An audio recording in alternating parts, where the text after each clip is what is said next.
அஸ்ஸாம் மாநிலத்தில் அப்பர் அஸ்ஸாம் பகுதியில் இருக்கிற 34 தொகுதிகளில் என்டிஏவுக்கு 23 முதல் 29 தொகுதிகளும், காங்கிரஸ் கூட்டணிக்கு 5 முதல் 11 தொகுதிகளும் கிடைக்கும் என்று ஜேவிசி எக்ஸிட் போல் கூறுகிறது.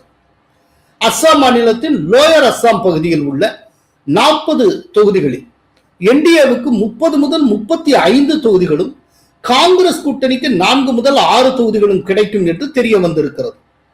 பிற கட்சிகளுக்கு 1 முதல் 3 தொகுதிகள் வரை கிடைக்கக்கூடும். அஸ்ஸாமின் மலை மற்றும் பாரக் பள்ளத்தாக்கு பகுதிகளில் உள்ள 20 தொகுதிகளில் என்டிஏவுக்கு 9 முதல் 10 தொகுதிகளும், காங்கிரசுக்கு 9 முதல் 10 தொகுதிகளும், பிற கட்சிகளுக்கு 1 முதல் 2 தொகுதிகளும் கிடைக்கும் என தெரிய வந்துள்ளது.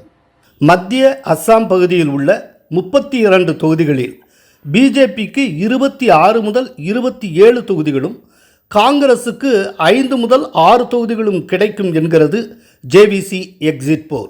அனைத்தையும் சேர்த்து மொத்தமுள்ள 126 தொகுதிகளில் என்டிஏவுக்கு 88 முதல் 101 தொகுதிகளும், காங்கிரஸ் கூட்டணிக்கு 23 முதல் 33 தொகுதிகளும், பிற கட்சிகளுக்கு 2 முதல் 5 தொகுதிகள் வரையும் கிடைக்கக்கூடும் என்று ஜேவிசி எக்ஸிட் போல் தெரிவிக்கிறது. அதாவது அஸ்ஸாமில் 3 2 பங்கு மெஜாரிட்டியை நோக்கி நகர்கிறது பிஜேபி.